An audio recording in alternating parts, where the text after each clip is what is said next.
Hello students, आज आपण chemical properties of carboxylic acid हा पार्ट आपण पाहणार आहोत. त्यामध्ये फर्स्ट प्रॉपर्टी आहे acidic character of carboxylic acid.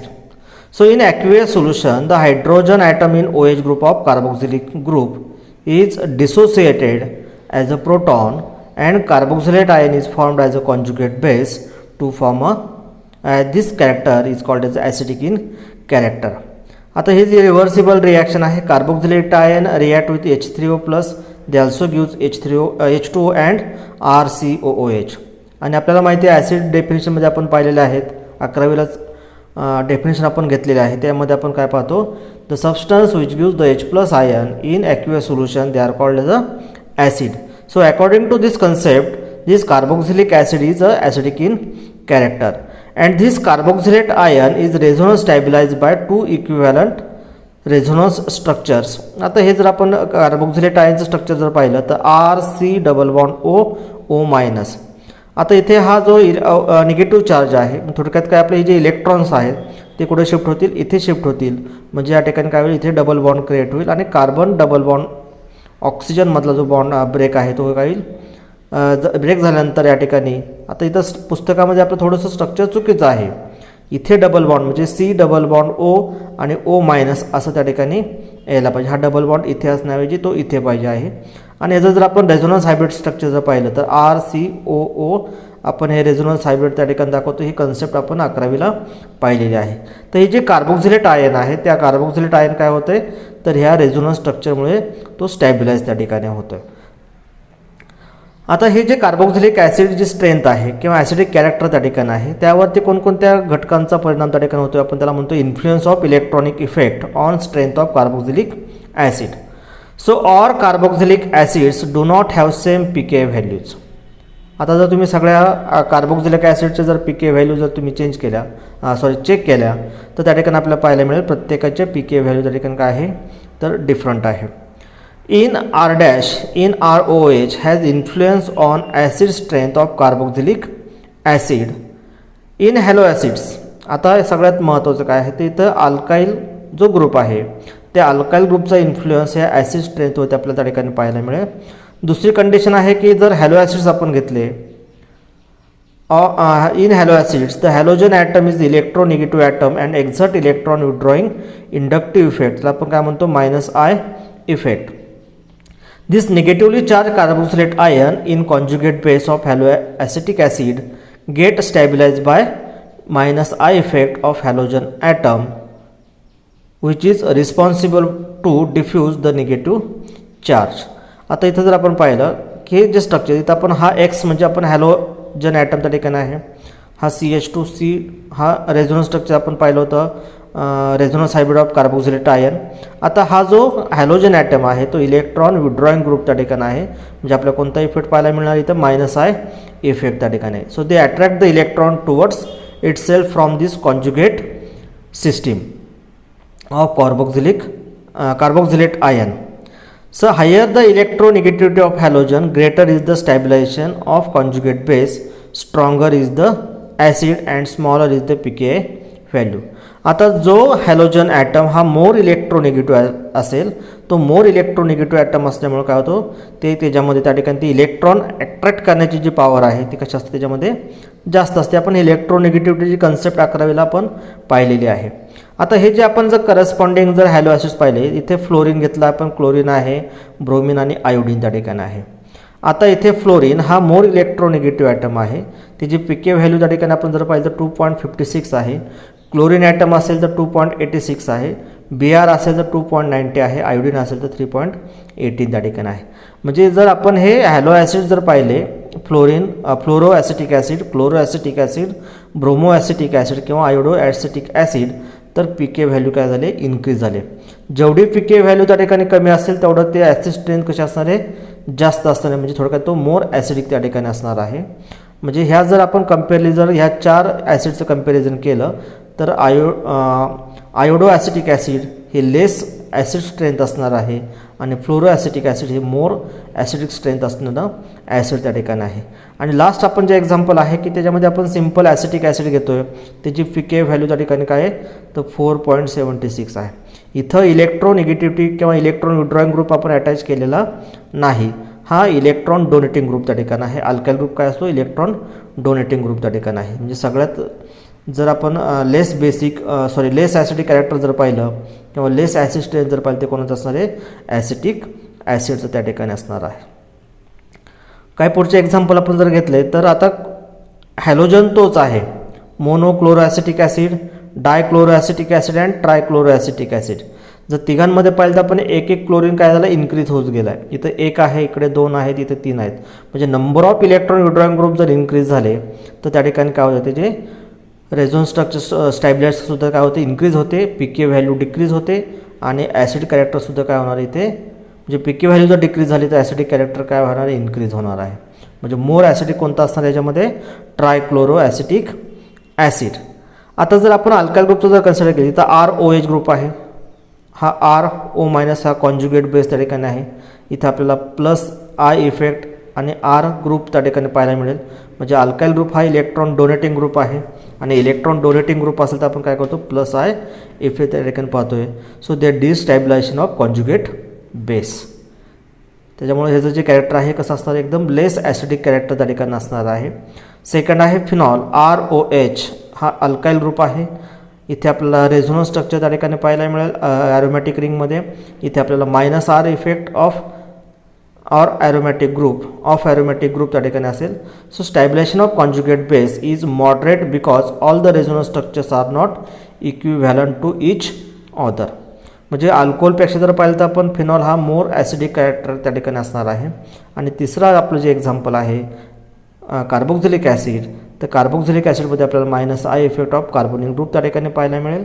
Stabilisation is good because all the resonance structures are equivalent. तर रेझोनन्स स्ट्रक्चर आपण पाहिलं दोन्ही सेम आहेत. त्याच्यामुळे मोर ॲसिडिक स्ट्रेंथ कोणाची असणार इथे? त्या तिघांपैकी अल्कोहोल, फिनॉल आणि कार्बोक्झिलिक ॲसिडमध्ये ॲसिडची त्या ठिकाणी असणार आहे. Then acidity of aromatic carboxylic acids. The sp2 hybridized carbon atom of aromatic ring exert electron withdrawing inductive effect which stabilize the conjugate base and increase the acid strength of aromatic acids. आता electron withdrawing group. So electron withdrawing group like chlorine, cyanide, nitro group increase the acidity of substituted benzoic acid. And electron donating group like CH3OH, OCH3NH2 they decrease the acidity of substituted benzoic acid. आता जर example घेतला पण तर एक्झाम्पलमध्ये हा NO2 group हा electron withdrawing group आहे. दे स्टॅबिलाइज दिस resonance structure. आणि इथं आपल्याला ह्याची पीकी व्हॅल्यू जर आपण पाहिली तर 3.41 आहे. बेन्झोइक ॲसिडची 4.2 आहे आणि 4 मिथाइल बेन्झोइक ॲसिडची 4.4 आहे. आता हे 3 स्ट्रक्चरमध्ये काय डिफरंट आहे? तर हे आपलं नॉर्मल ॲसिड आहे बेन्झोइक ॲसिड. त्यापेक्षा ॲसिड स्ट्रेंथ कोणाची जास्त आहे? तर 4 नायट्रो बेन्झोइक ॲसिडचे आहे. कारण हा NO2 ग्रुप काय आहे? तर तुमचा इलेक्ट्रॉन विड्रॉइंग ग्रुप आहे. म्हणजे -I इफेक्ट इथंसुद्धा आपल्याला पाहायला मिळतो. आता इथं आपलं कॉन्ज्युगेट ॲरोमॅटिक रिंग आहे. म्हणजे आपल्याला काय पाहायला मिळेल इथे? -R इफेक्ट त्या ठिकाणी पाहायला. म्हणजे सगळ्यात मोर ॲसिड स्ट्रेंथ कोणाची आहे तिघांपैकी? तर 4 नायट्रो बेन्झोइक ॲसिडची. आणि थर्ड जे एक्झाम्पल आहे त्याच्यामध्ये मिथाइल ग्रुप अटॅच आहे. हा इलेक्ट्रॉन डोनेटिंग ग्रुप आहे म्हणून त्या ठिकाणी आपल्याला +R इफेक्ट त्या ठिकाणी पाहायला मिळेल. आणि ह्या 4 मिथाइल बेन्झोइक ॲसिडची ॲसिड स्ट्रेंथ कॅरेक्टर ह्या दोघांपेक्षा सगळ्यात कमी असणार आहे. तर याच्यावरती बराच वेळा आपल्याला MCQमध्ये प्रश्न विचारतात की ॲसिड किंवा आपल्याला त्या ठिकाणी ॲसिड स्ट्रेंथनुसार त्या ठिकाणी ॲसिडची अरेंजमेंट करावं लागते. तर त्याच्यामध्ये आपल्याला काय महत्त्वाचं पाहायचं आहे? तर त्यांची पीके व्हॅल्यू, त्यानंतर त्याच्यामध्ये इलेक्ट्रॉन विड्रॉइंग ग्रुप आहे का इलेक्ट्रॉन डोनेटिंग ग्रुप आहे, आणि त्याची कॉन्ज्युगेट सिस्टीम त्या ठिकाणी काय आहे त्यावर आपण त्या ठिकाणी काय करू शकतो आहे? त्याचे ॲसिड स्ट्रेंथ आपण सांगू शकतो आहे. नेक्स्ट कॅरेक्टर किंवा नेक्स्ट प्रॉपर्टी आहे laboratory test of carboxylic group. आता ॲक्च्युली हा आपला बोर्ड सिलेबसमध्ये 25% सिलेबसमध्ये पार्ट काढून टाकलेला आहे. पण आपल्याला ह्याच्यावरती CETला वगैरे प्रश्न त्या ठिकाणी असू शकतील. त्यामध्ये पहिली टेस्ट आहे आपली litmus test. So litmus test only valid for the soluble substances. The aqueous solution of carboxylic acid turn blue litmus paper red. इथं प्रिंटिंग मिस्टेक झालेली पहा. तर ब्ल्यू टू काय होत असते? रेड. हे आपण लिटमस टेस्ट आपण अगदी 8वी 9वी 10वीपासून त्या ठिकाणी पाहतो आहे. म्हणजे ॲसिड असेल तर ॲसिडमध्ये काय होतं? ब्ल्यू लिटमस पेपर हा रेड त्या ठिकाणी होतो आहे. सेकंड टेस्ट आहे sodium bicarbonate test. When carboxylic acid react with sodium bicarbonate the brisk effervescence of CO2 gas is evolved. त्या ठिकाणी काय होते, कार्बन डायऑक्साईड ग्रुप रिमूव्ह होतोय. जर so RCOOH water insoluble acid react with sodium carbonate, so removal of carbon dioxide and to form RCOONA, they are called sodium salt of carboxylic acid. तर या ठिकाणी जर इफ्रॉन्सिस आले तर समजायचं तो मॉलिक्यूल कोणता आहे, तर आपला ॲसिड मॉलिक्यूल त्या ठिकाणी आहे. And this sodium salt of carboxylic acid which is react with hydrochloric acid to form RCOH means carboxylic acid plus NaCl. But the phenol do not evolve this CO2 gas with sodium bicarbonate. Hence, carboxylic acid and phenol distinguished by this test.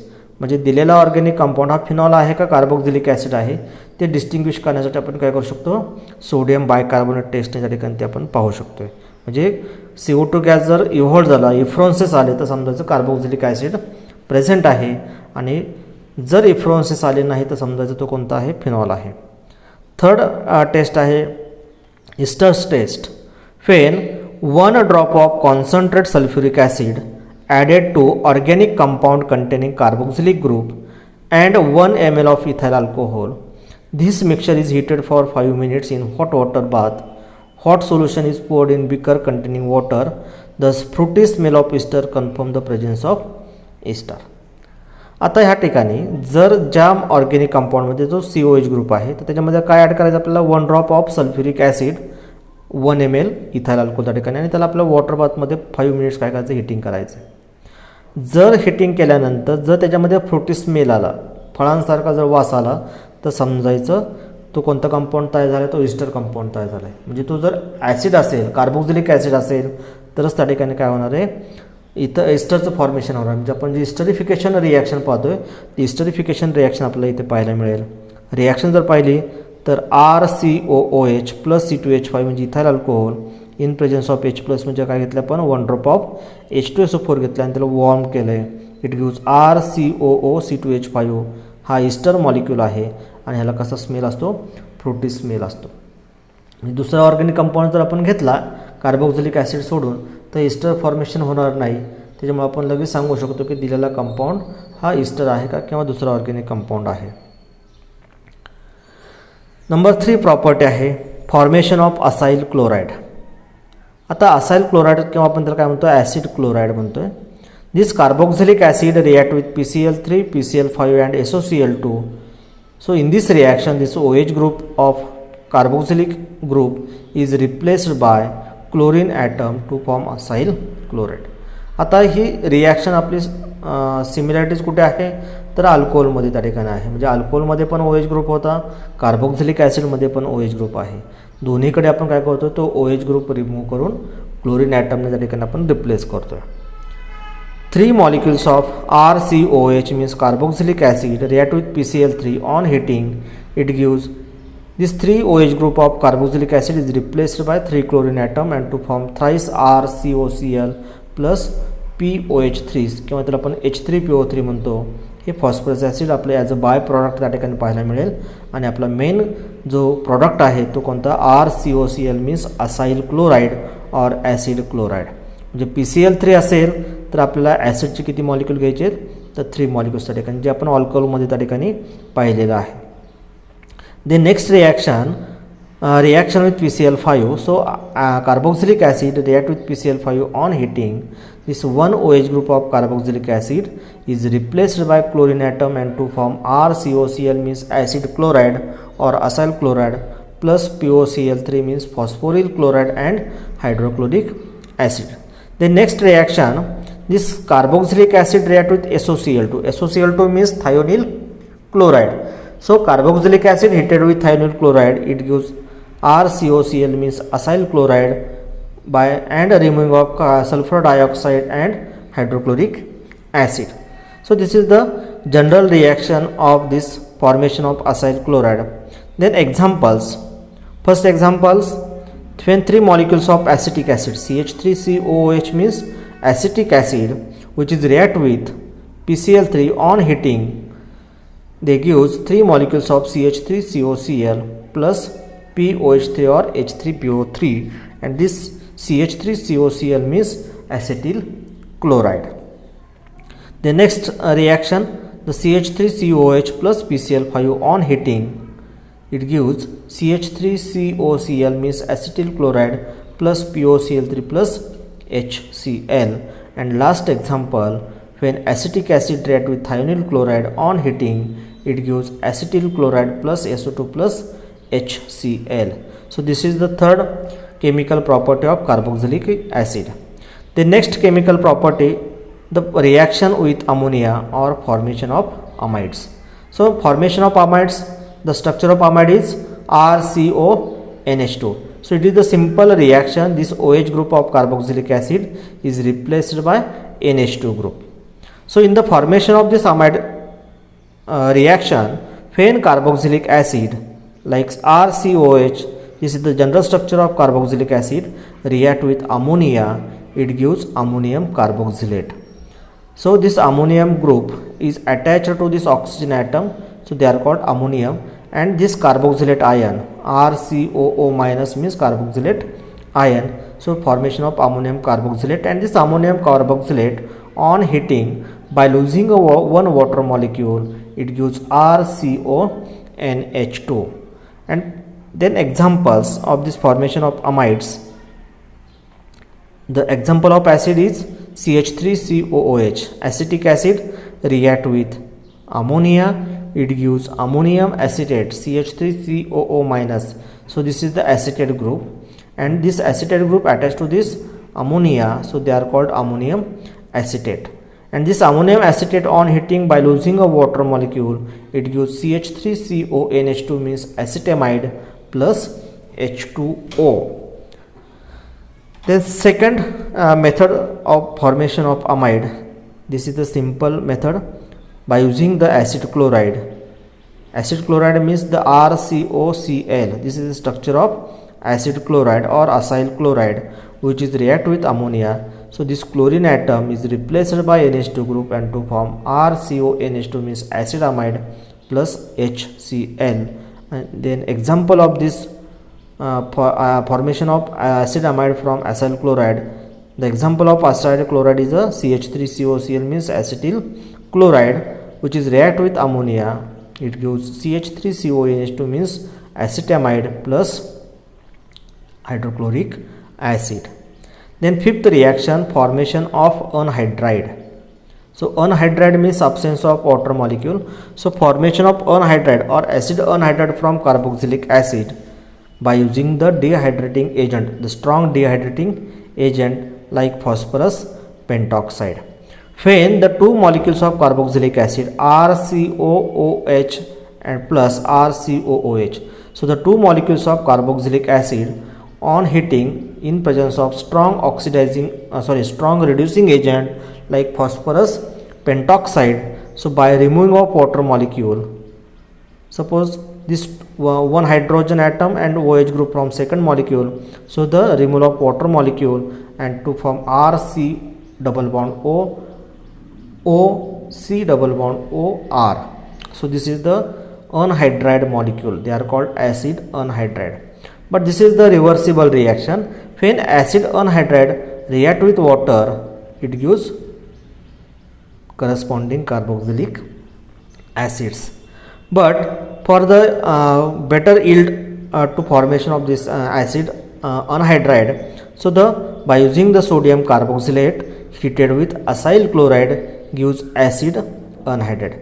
This is the best method for the preparation of acid anhydride. So the first reactant molecule is RCOONA means sodium carboxylate. Then react with acyl chloride or acid chloride means RCOCl.